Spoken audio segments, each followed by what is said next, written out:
It is a massive, just terrifying catch that almost always accompanies any modern discussion about spiritual liberation.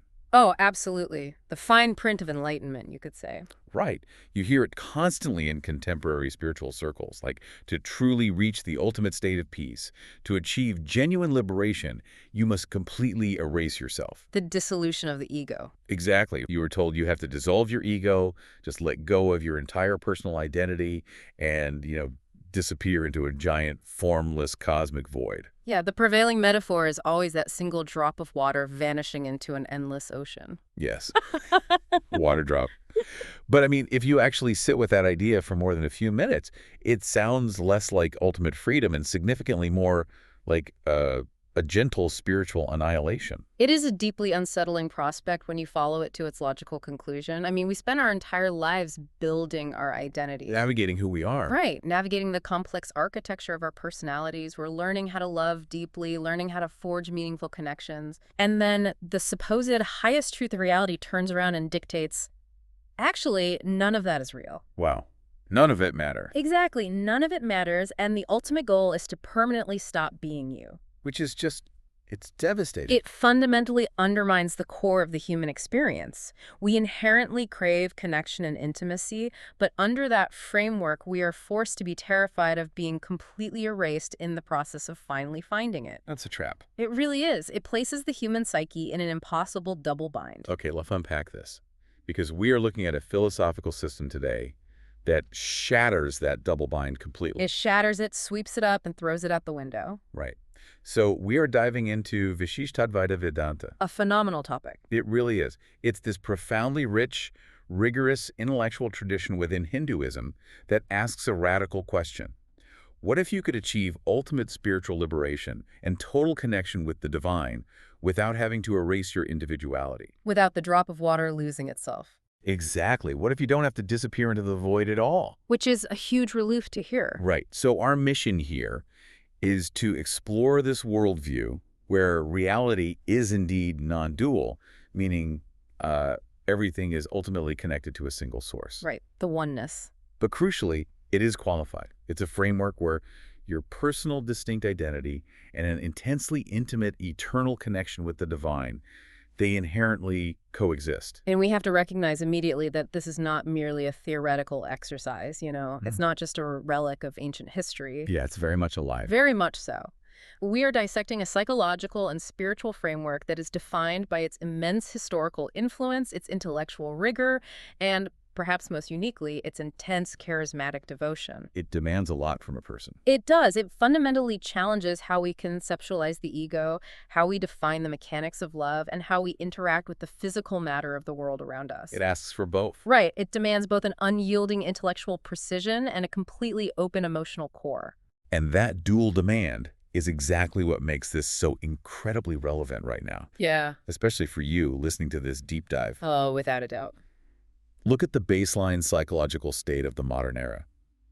We exist in a culture defined by intense, atomized individualism. We are so isolated. We are. We're constantly fed the narrative that we are entirely on our own. You must build your own life. Curate your own identity. Right. Secure your own future. Generate your own internal meaning. It's exhausting. It really is. We are walking around feeling like we have to carry the sheer, crushing weight of existence all by ourselves. And Vishishtadvaita steps into that exact modern anxiety and offers a radical alternative. A lifeline, really. Exactly. It provides a metaphysical architecture that tells you unequivocally that you are not alone. And far more importantly, the universe was explicitly designed so that you were never meant to be. That is just, it's so comforting. It acts as a profound structural sigh of relief for the modern psyche. It takes that crushing burden of ultimate self-reliance, which is essentially an illusion of the ego anyway, and it meticulously dismantles it. But to truly grasp how it achieves this, without just stripping away our autonomy, we have to look at the crucible in which this philosophy was forged. Because it was not developed in a vacuum? No, not at all. It was the result of a massive historical and intellectual rebellion. Huge one. Right. This was a high-stakes intellectual battleground. So if we place ourselves in South India, specifically in the Tamil regions around the 11th and 12th century CE, The central figure who systematizes this entire philosophy is Ramanuja. Ramanuja, yes, a towering figure. But Ramanuja didn't just invent this pass out of thin air just to be contrarian, right? No, not at all. He was clarifying and rigorously defending a devotional current that already had deep, deep roots. He was pulling from a lot of different sources. He was synthesizing the absolute bedrock of the Sanskrit textual tradition. So we're talking about the Vedas, the Upanishads, the Brahma Sutras, the Bhagavad Gita. The heavy hitters. Right. But he was combining them with something much more visceral and local. Yeah, that local, visceral element is crucial for understanding the unique flavor of Vishishtadvaita. Ramanuja was deeply, profoundly influenced by the Overs. Yeah, poet saints. Exactly. These were the Tamil poet saints of South India who lived centuries before him. And the Overs, they didn't write abstract, sterile philosophy. No, it was pure emotion. They composed ecstatic, emotionally agonizing, and just brilliantly passionate poetry about their intense personal love for a personal god, specifically Naraya or Vyan. They wrote about the pain of separation. Yes, the pain of separation from the divine, the joy of union, the total surrender of the self. So Ramanuja inherits this soaring intellectual tradition from the ancient Sanskrit texts. And he also inherits this vibrant, living, breathing emotional tradition. Exactly. His genius was standing directly at the intersection of head and heart and refusing to compromise either. But his synthesis wasn't just a peaceful blending of ideas. It wasn't just a nice little project. Oh, no. It was a fight. It was a direct, forceful reaction to what was happening in the philosophical mainstream at the time. The dominant, absolute powerhouse philosophy of that era was Advaita Vedanta, championed most famously by Sankara several centuries earlier. Sankara's Advaita, yes. The radical non-dualism. Right, where the individual self is entirely identical to the absolute, and the world is Maya, or illusion. But when you look at that, you immediately run into a profound psychological hazard. A huge one. Wait, if the world is just an illusion, and I am ultimately just a formless absolute, then who is loving whom? If I am literally God and the world is fake, then my relationships, my emotions, and my devotion are also fake. What's fascinating here is that this is the exact epistemological and emotional friction point that Ramanuja violently objected to. He felt the exact same way. He looked at Advaita, which was the reigning intellectual heavyweight, and found it fundamentally, irreparably unsatisfying. It didn't account for love. He looked at the poetry of the Avars, he looked at his own lived experience, and he asked a devastatingly simple question. If God is real, how can love be an illusion? You can't have it both ways. Advaita argued that ultimate reality, Brahman, is an absolute, featureless, attributeless void, and that the perception of being an individual soul worshiping a supreme God is a product of avidya, or ignorance. The goal was to pierce the illusion. Right, to realize, I am Brahman. Which completely invalidates the dynamic of devotion. Because love inherently requires a dynamic between two distinct entities. It requires a you and an I. Exactly. You cannot have devotion if there is only one completely featureless monism. If I am already God, and there is absolutely no distinction between me and God, then any devotion I feel is just a temporary, lower-level psychological trick I'm playing on myself until I get smart enough to realize the truth. It renders the entire human experience of love completely meaningless. It dismisses it as a symptom of ignorance. You have zeroed in on the exact philosophical nerve that animated Ramanuja's entire life's work. Ramanuja argued that unity without real difference makes devotion impossible. If you dissolve all distinctions, you annihilate love. Yes. And for Ramanuja, love, that deep relational conscious connection to the divine, was not a symptom of ignorance. It was the most objectively real thing in the universe. It wasn't just a stepping stone. Not at all. It wasn't a temporary crutch to be discarded once he became enlightened. It was the ultimate, eternal truth of existence. So he had to respond. Therefore, he responded to Advaita by asserting a system where, yes, there is an ultimate oneness to reality, but within that oneness, relationship and distinction are intensely, permanently real. The sheer intellectual audacity of that stance is staggering to me. He goes up against the absolute titans of his intellectual era, and he essentially constructs an entirely new metaphysical architecture just to rescue the concept of love. It's a beautiful way to put it. He refuses to allow devotion to be patronized as a cute, temporary illusion for the uneducated masses who aren't capable of grasping the formless void. It is a profound act of intellectual rebellion fueled by an uncompromising devotional passion. He is essentially saying, your philosophy is incomplete because its ultimate state cannot account for the deepest, most transformative reality of consciousness, which is love. But Ramanuja knew that to make that argument stick, to prove that love and devotion were fundamentally metaphysically real, he couldn't just rely on sentimental poetry. No, poetry isn't enough in a philosophical debate. Right, he had to completely redesign the fundamental blueprint of the universe, because he needed to logically prove exactly how we can be entirely one with God, yet remain distinct enough to love God eternally. And that necessary metaphysical redesign brings us directly to the core engine of Vishishtadvaita. This is the concept of unity with distinction, the literal translation of qualified non-dualism. Let's break down this radical physics of reality. In this tradition, the ultimate reality is indeed Brahman. But unlike the Advaitic view, where Brahman is an empty, featureless state, Ramanuja says this unity is rich, it is full, and it is alive with distinction. It's overflowing. Brahman is identified with Narayana, a personal God. And this is not a blind cosmic energy. God has infinite auspicious attributes, compassion, beauty, omniscience, omnipotence, love. God is not a blank slate. God is an infinite ocean of positive attributes. But if God is the ultimate all-encompassing reality, Ramanuja has to account for everything else. Right, the stuff of the world. He identifies three undeniable eternal realities, or tattvas, that make up existence. First, there is Ishvara, which is the supreme God. Okay, God is reality number one. Second, there are the jivas, which are the countless individual conscious souls. And third, there is prati, which is non-sentient matter, the physical universe. Now, if this were a strictly dualistic system, those three things would be totally separate. God would be sitting outside the universe looking in, and we would be wandering around inside matter. Like a watchmaker and a watch. Exactly. But this is a school of Vedānta.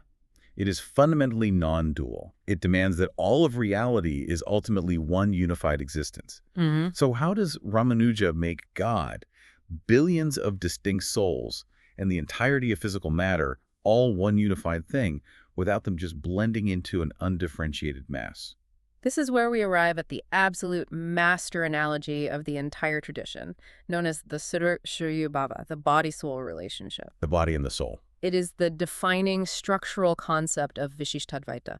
The physical universe and all the individual conscious souls are real, they're distinct, but they are absolutely not separate from God. Okay. The analogy is precise. The universe and the individual souls collectively constitute the body, and God is the indwelling soul of that body. I think about this analogy constantly because it is so incredibly intuitive once you grasp it.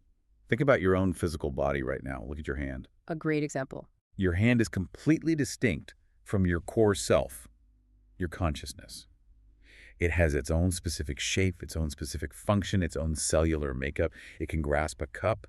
It can type on a keyboard. It is a distinct entity. It does its own thing. But at the exact same time, it is completely, fundamentally inseparable from you. Wow. It only has life, movement, and purpose because it's attached to the whole, animated by your consciousness. Without you, it's just matter. Right. If you sever the hand from the body, it is no longer a hand in any meaningful sense. It is just decaying matter. It has no independent existence outside of the whole, but within the whole, its distinction is entirely real. That is a perfect visualization of what Ramanuja calls aprathakshiti, or inseparability. It is the relationship between a substance and its attributes. Substance and attributes. Just as your hand is a mode of your expression, your soul, your jiva, is a mode of God's expression.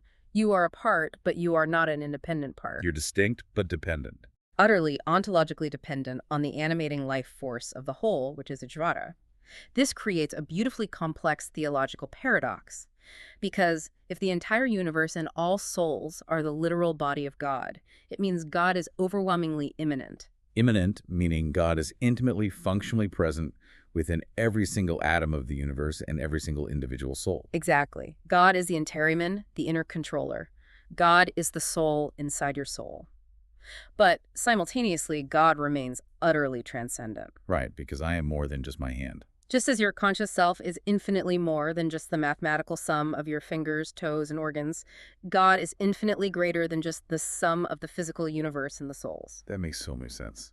God is beyond everything, yet intimately within everything. It rejects the binary of either and insists on the holistic reality of both hand. But I want to push back on this analogy because while it sounds beautiful, it raises a massive philosophical red flag regarding human agency. Ah, the free will question. Yes.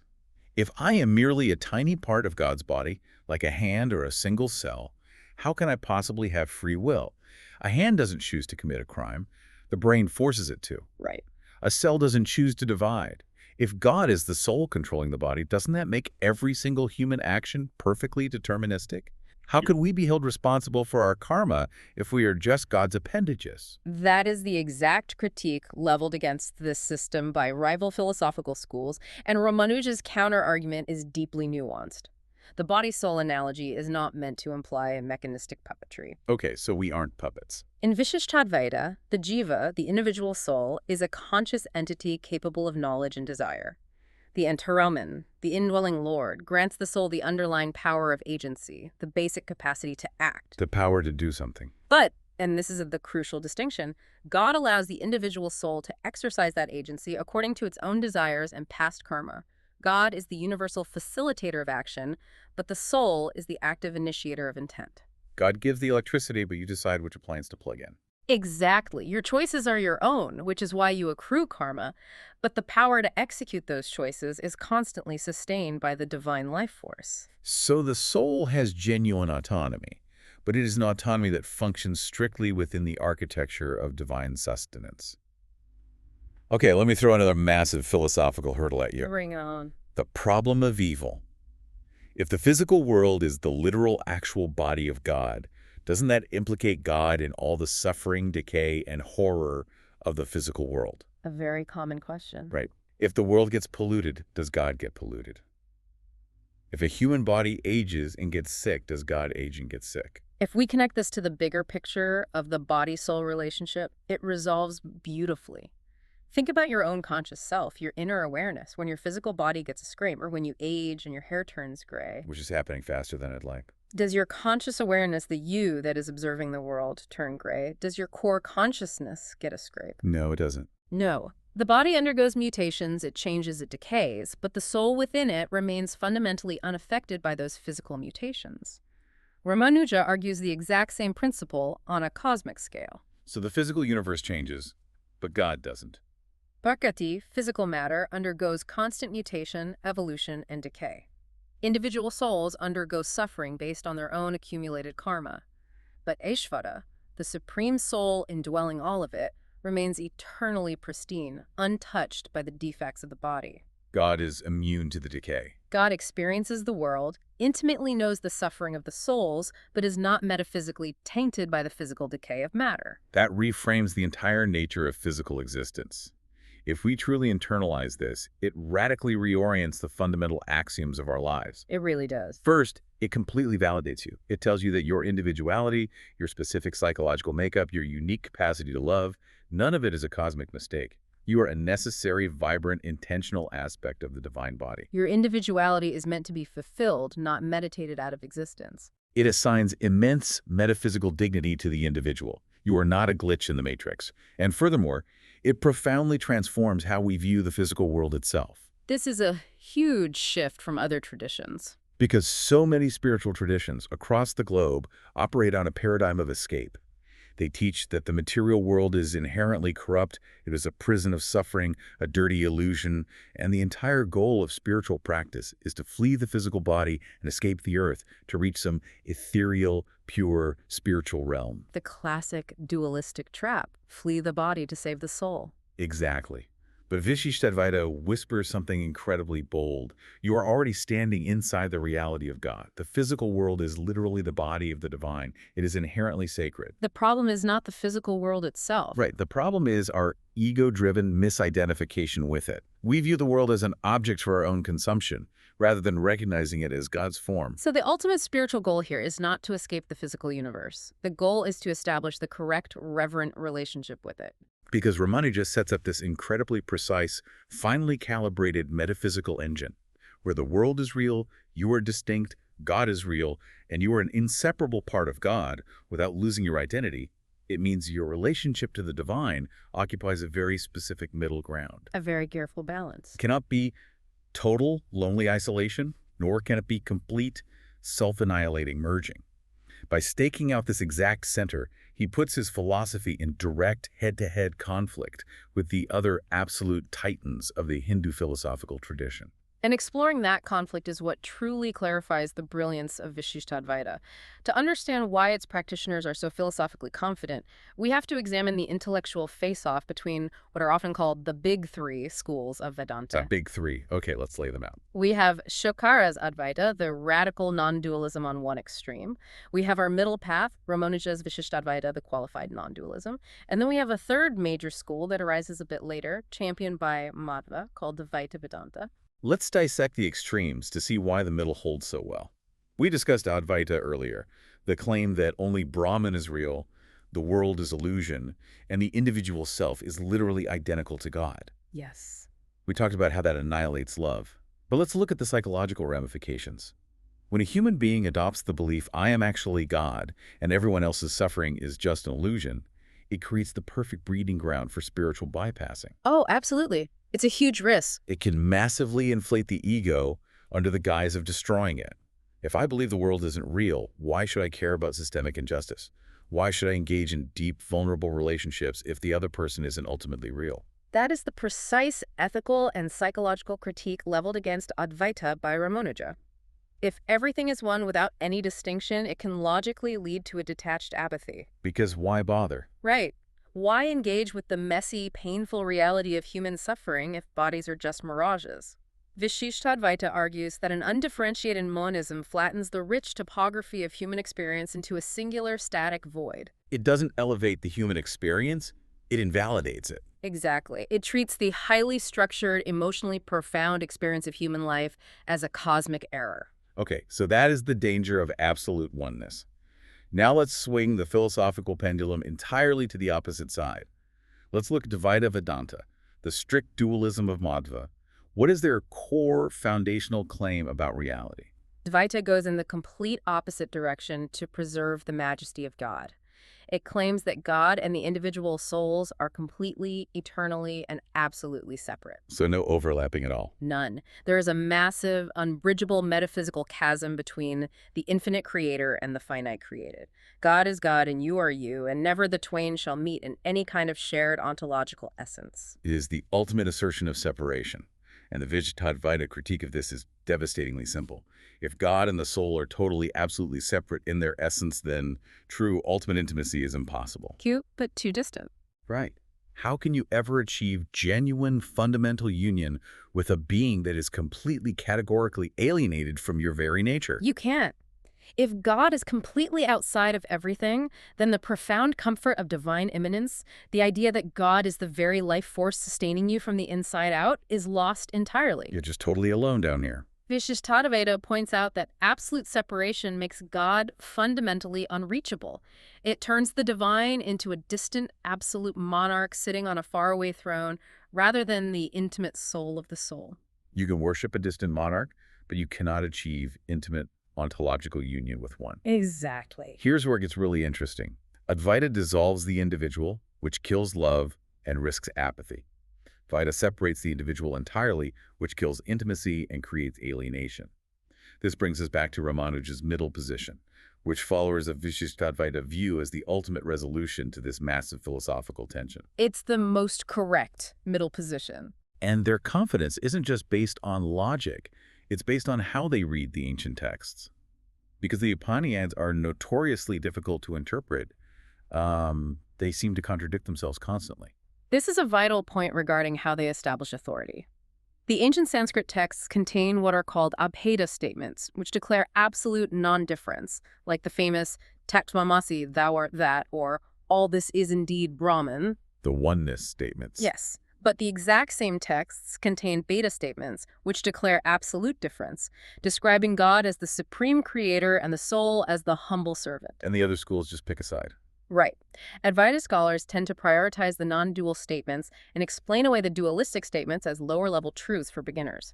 Dvaita scholars prioritize the dualistic statements and twist the linguistic grammar of the non-dual statements to fit their narrative of separation. They both cherry-pick the scriptures to fit their preconceived metaphysical models. But Ramanuja uses the Siddhya Shariri Bhava, the body-soul analogy, to seamlessly harmonize the texts. He says both statements are absolutely true simultaneously, without contradiction. Precisely. Ramanuja points to the Gaka Strutis, the mediating texts, to prove his point, Are you identical to God? Yes, in the sense that you are an inseparable attribute, a mode of God's body. But are you God? Is God distinct from you? Yes, in the sense that the indwelling soul is distinct from the physical body it animates. He doesn't have to ignore a single word of the ancient texts. He integrates them. That is so elegant. And more importantly, he integrates the individual human experience. This is where it gets incredibly practical. Vishishtadvaita says your individual experience, the fact that you feel like a distinct, unique person who deeply desires emotional connection, who yearns for a relationship, is not a symptom of your ignorance. It's a feature, not a bug. Yes, it is the actual intended structure of reality, working exactly as it was designed. You feel individual and relational because you are individual and relational. It completely validates the human condition. It tells you that your deepest, most profound intuitions about love, longing, and connection are not illusions that you need to meditate away. They are compass needles pointing directly at the ultimate truth of the universe. Exactly. And by successfully integrating the individual into the divine, without erasing them and without isolating them, Vishishtadvaita unlocks the actual lived practice of this philosophy. It shifts us from the abstract physics of the universe to the visceral psychology of how you actually walk this path, which brings us to the monumental concepts of bhakti and prapatti. Yes, the metaphysics provide the map, but bhakti is the actual journey. And we need to spend some serious time clarifying bhakti, because this is an area where outsiders, and particularly modern Western audiences, carry massive, fundamentally flawed misunderstanding. Oh, totally. When people hear the word bhakti, or when they hear a tradition described as a devotional path, they almost immediately reduce it to mere sentimentality. They think it's just singing and crying. Right. They think it just means having vague spiritual feelings, being overwhelmed by emotion, completely devoid of intellectual rigor. It constantly gets dismissed as the easy path for people who aren't intellectually capable of doing the intense, rigorous, abstract meditation of jnana yoga. It's viewed as spiritual emotionalism. And Vishishtadvaita aggressively corrects this misconception. Yeah. In this system, bhakti is an incredibly high, demanding bar. It is not merely, I feel something spiritual today. It's much deeper. Bhakti is a comprehensive triad. It requires unyielding intellectual clarity, meaning you must deeply philosophically know exactly who God is, you must understand the complex body-soul relationship, and you must know your precise ontological place in the cosmos. So the head. Then it requires emotional attachment. You must deeply, viscerally, constantly love God. And third, it requires existential alignment. Your entire life, your actions, your ethics must be meticulously oriented towards serving God. It requires the total engagement of the mind, the heart, and the hands simultaneously. There's a profound point made in the text regarding the ultimate goal of this devotion. In many other systems, you use prayer, devotion, or rituals to climb the spiritual ladder. And then once you finally reach the top, once you achieve liberation, you kick the ladder away because you don't need it anymore. Because you've arrived. You are enlightened. But in Vishishtadvaita, the devotion is not a tool to achieve liberation. The devotion is the final state of liberation itself. Because God is personal and souls are eternally distinct, the loving relationship between them is eternal. It never ends. You don't love God to get somewhere else. You love God because that active, joyful relationship is the eternal state of existence. That is the ultimate paradigm shift. Love is not the vehicle. Love is the destination. And to truly live in that state requires acknowledging a deeply fundamental truth of this system, which brings us to a major point of friction for the modern mind. Ah, yes. The dependence. The absolute core of bhakti is the realization of the soul's complete, absolute, uncompromising dependence on God. Yes, let's tackle this head on. Because as a person living in the 21st century, when I hear the phrase complete dependence on God, every single alarm bell in my hyper-individualistic brain goes off. Naturally.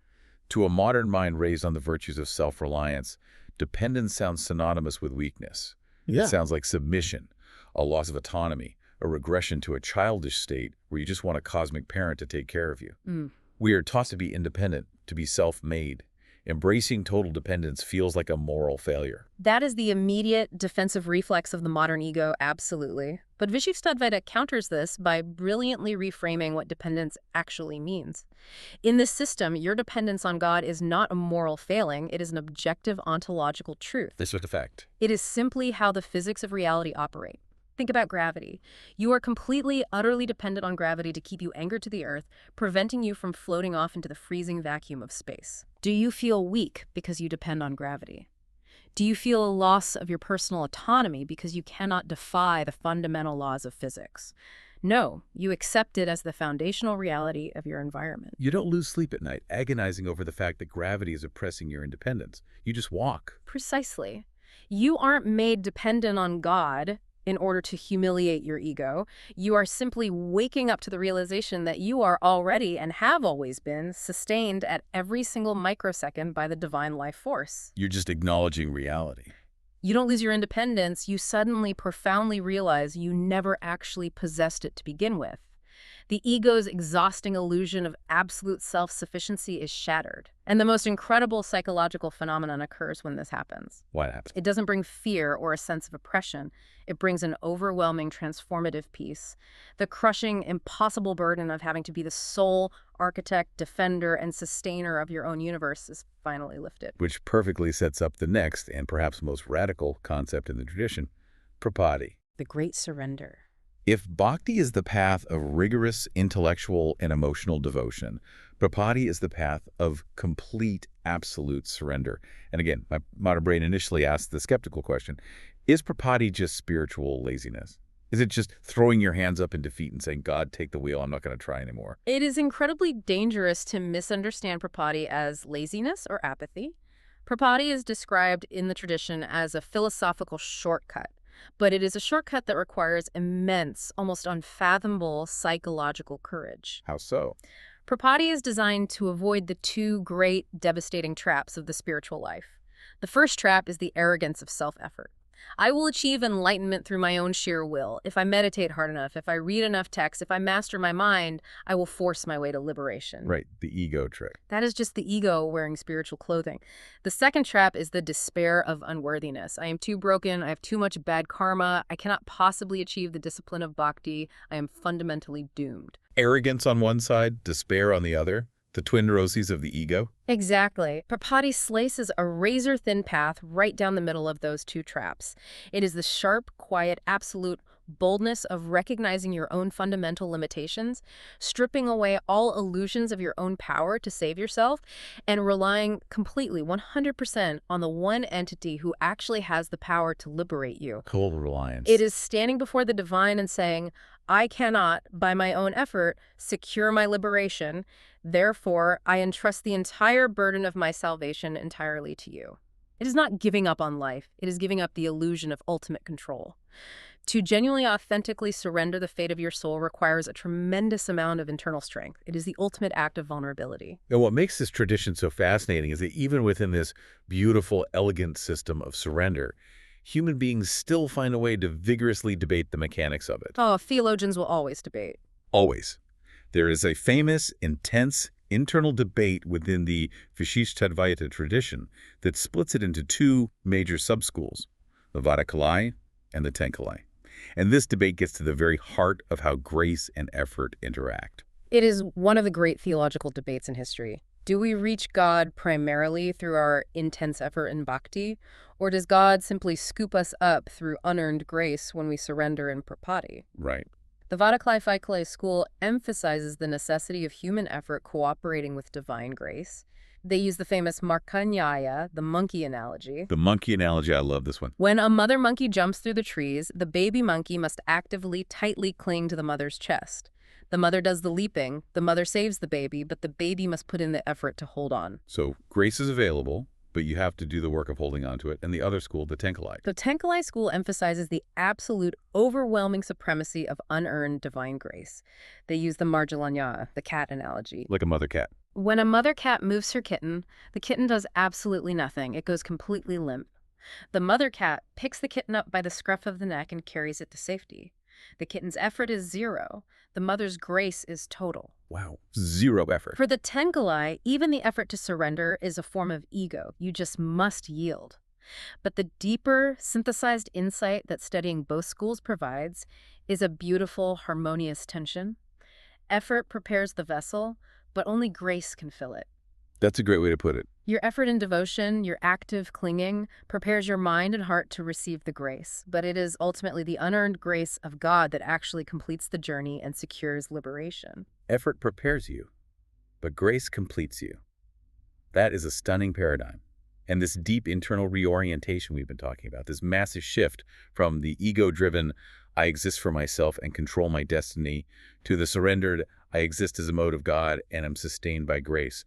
This doesn't just change what a person thinks about when they sit alone with their eyes closed. No, it changes everything. It radically and completely transforms how they walk through the physical world. It changes the culture, the ethics, the very fabric of society.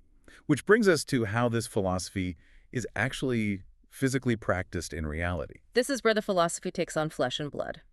Vishishtadvaita is absolutely not a system that only exists in ancient, dusty Sanskrit manuscripts.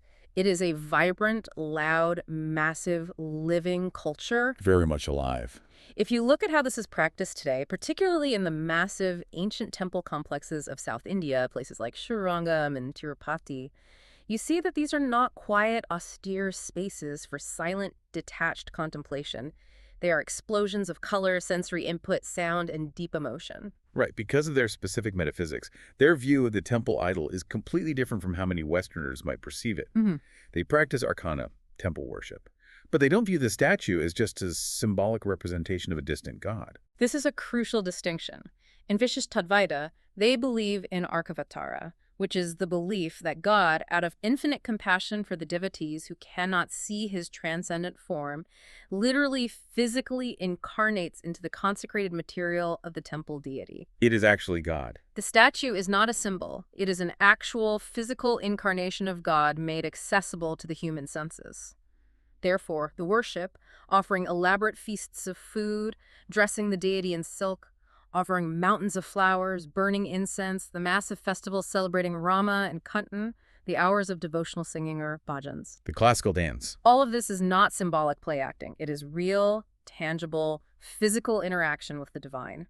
It is a full sensory immersion into the reality of God's presence on earth. It is designed to be lived, embodied, and felt.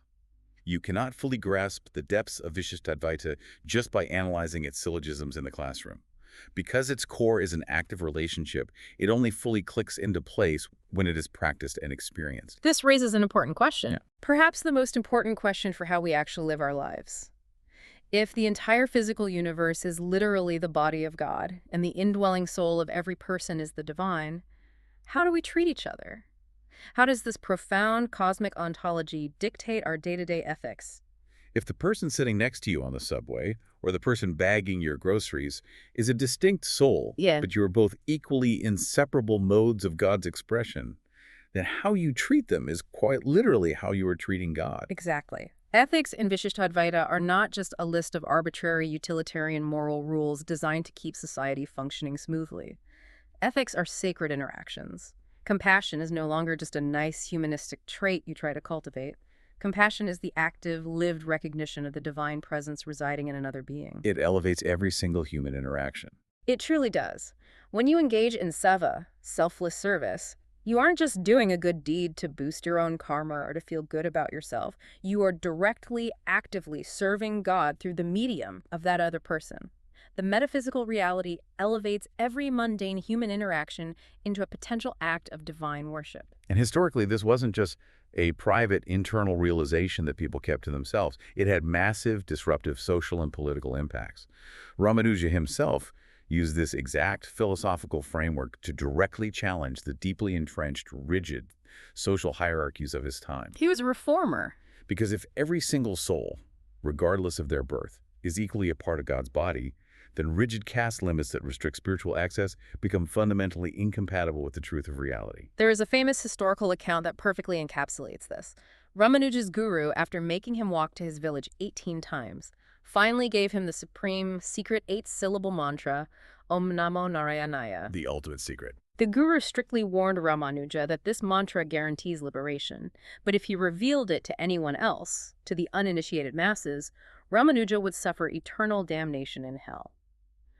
What did Ramanuja do? I love this part of the story. He immediately climbed to the top of the temple tower in Tirukoshchir, called the entire town together, including all the marginalized castes who were barred from Vedic knowledge, and shouted the secret mantra at the top of his lungs for everyone to hear. He intentionally broke the strictest orthodox rules of his time. And when his guru furiously confronted him, asking why he would willingly condemn himself to hell, Ramanuja replied that if his single soul goes to hell but thousands of others achieve liberation because they heard the mantra, it is a glorious, infinitely worthwhile trade. That is Vishishtadvaita in action. It is a powerful example of how deep esoteric metaphysics can drive radical, real-world social change. It is a tradition that contains both a deep reverence for the ancient texts and a fierce, compassionate, reforming spirit. But the most profound change this philosophy demands happens internally, at the deepest level of the ego. Right, the internal shift. We talked earlier about how some spiritual paths can subtly reinforce spiritual pride. The trap of, I am achieving enlightenment, I am mastering my mind. Vishishtadvaita delivers a profound psychological insight that dismantles that pride entirely. It looks at the spiritual seeker who is striving for mastery, puffing out their chest with their meditative accomplishments, and asks a devastatingly simple question. Who exactly is this I that thinks it is doing all of that? It forces you to confront the very center of your identity. Right. But crucially, and this goes all the way back to our very first point today, the paradox of annihilation. It doesn't do this by destroying the self. It doesn't say the I doesn't actually exist, therefore stop trying and dissolve. It recenters the self. Same self, entirely different center. Before this realization, the operating system of the human ego is, I am the center of my universe, I am the ultimate agent, and I exist for my own consumption and glory. The classic ego. After internalizing Vishishtadvaita, the operating system shifts completely. God is the center of the universe, and I exist as a joyous, dependent mode in loving relation to that center. Everything shifts outward. Your individuality remains intact, your distinct personality remains, your capacity to love remains, but its fundamental orientation has shifted from inward to outward. And because of this, the very definition of knowledge is transformed. How so? In many philosophical systems, spiritual knowledge, or jnana, is viewed as abstract mastery. It's understanding the complex cosmic equations. But here, true knowledge is redefined as relational understanding. It is simply knowing who you belong to. So bringing this all directly back to you, listening to this deep dive right now, why does someone choose to stay in this specific tradition today? Why does an incredibly intricate, highly debated 11th century South Indian philosophy still maintain millions of devoted followers in the modern world? Based on everything we've unpacked, it is because it offers the ultimate, holistic spiritual balance. It offers a path to deep, soaring, transcendent spirituality without ever demanding the loss or annihilation of your distinct individuality. It doesn't ask you to disappear. It offers passionate, overwhelming, visceral devotion without ever devolving into cheap sentimentality or anti-intellectualism. It rigorously honors both your logic and your emotion. It answers the absolute deepest, most fundamental needs of the human psyche. The need to be truly seen as a unique individual, the need to be fundamentally real, and the need to be securely, eternally held within something infinitely greater than yourself. It is a worldview that looks directly at your desperate, inherent human desire for connection and intimacy and says, yes, that is exactly what you were engineered for. You're meant to connect. It tells you that reality is not a cold, mechanical, karmic system that you have to somehow hack, master, or escape. It is a warm, living, dynamic relationship that you are actively invited to enter. And the ultimate goal of existence is not isolation, and it is certainly not a quiet, featureless void. The goal is active, joyful, eternal participation in the divine relationship. We have covered an immense amount of conceptual ground today. You really have. We started with the intellectual rebellion against the idea that love and devotion are mere illusions. We mapped out the radical physics of a universe that is literally God's body, where you are an inseparable soul within it. We explored how this system faced off against the extremes of total absolute oneness and total alienating separation, emerging as the middle path that integrates the entirety of the human experience. We explored the rigorous emotional and intellectual demands of bhakti, the quiet, immense courage of total surrender and prapati, and how all of this transforms our ethics from mere social rules into sacred, divine interactions. So what does this all mean for us practically? If we strip away the complex Sanskrit terminology, If we strip away the centuries of historical context and theological debate, the final, quiet, enduring truth of Vishishtadvaita Vedanta is this: you are undeniably real. The physical world is undeniably real. God is the most real. And your ultimate purpose is not to disappear into nothingness, but to fiercely, eternally, and joyfully love the source of everything. It is a staggeringly beautiful framework for understanding existence. And I'm going to leave you with a final provocative thought to mull over as you step back into your daily life. A takeaway. It builds on that master analogy we kept returning to. The profound idea that the entire physical universe is literally the living body of God. If reality is fundamentally relational, and the physical matter of the world is the body of the divine, think about your day tomorrow. Think about the commute. Yes, exactly. When you are sitting in gridlock traffic on your commute, when you are dealing with a deeply frustrating coworker, or when you are just walking through a crowded, noisy, chaotic city street, you aren't just navigating mundane, annoying obstacles. No, you're not. You are actively, physically interacting with facets of the divine body. Every single person, every object, every frustrating moment is a mode of divine expression. If you truly deeply believe that to be the ultimate literal truth of reality, how would it completely change the way you speak, the way you act, and the way you connect with the world tomorrow morning?